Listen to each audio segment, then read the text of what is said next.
Okay, so I want to give you an example today of how to create an articulation, a pivot in a piece of cardboard. Okay, so something like that. If you have split pins or drawing pins, little nuts and bolts, those that will work. With this little technique, should help all of you get to a point where you can model a bit more with cardboard. So the first thing to do, I'm going to cut out my 2 strips. Right, now for these strips, the corrugation's going a long ways. Okay, so when you have your piece of cardboard, obviously if you fold it that way, it's going to be weak. Right, it's going to be really easy to fold that way. But folding it along is more difficult because of the corrugation. So always try and cut along the corrugations of your cardboard if at all possible. I'm going to neaten that edge up. It's a little bit on a rough side. That's neater. And I want them the same size actually, so I can put them together. Just make them so they look good. Okay, that goes to one side there. I'm going to use a hole punch. I'm going to punch a hole in the end of this one. So I want the hole to be in the halfway across, but in that square, in that quadrant there. So I'm going to line it up with a hole punch best I can. It's hard to see, but I think it's going to go there. And the same with this one. Line it up. Next bit, I need a piece of cardboard.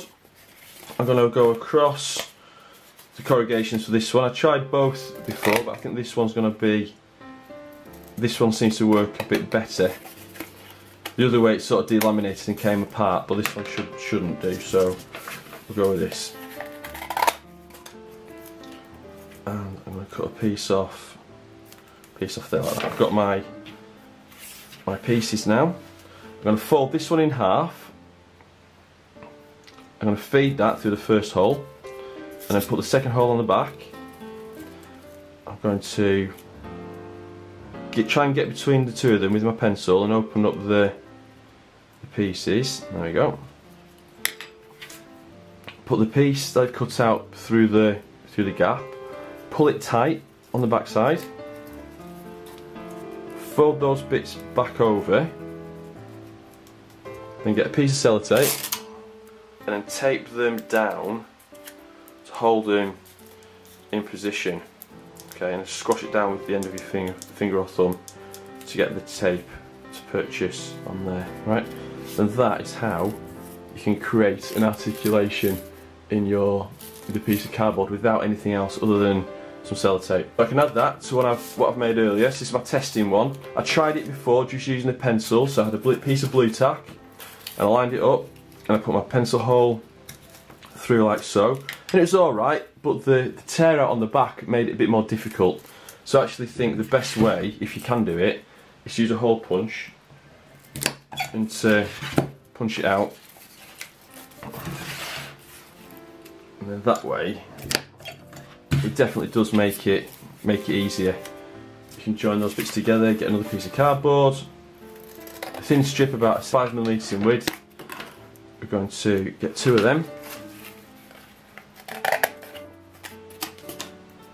I'm going to fold the first one, the long one, over. Try and keep all the matching bits on the back, so I want that to go through that side. I'm going to open it up with my pencil. Like that. I'm going to put that piece through. I'm going to pull that bit tight, push it down so it holds it down. Open that up and get a piece of sellotape and tape it across the back like that.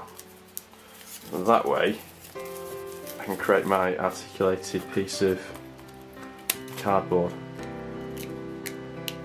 You don't have any bits hanging off the end, so get rid of the bits you don't need. And that's a great way to do it. Okay, so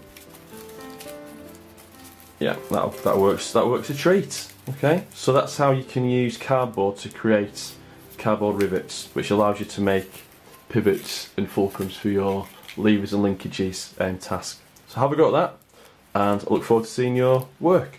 Thanks, bye.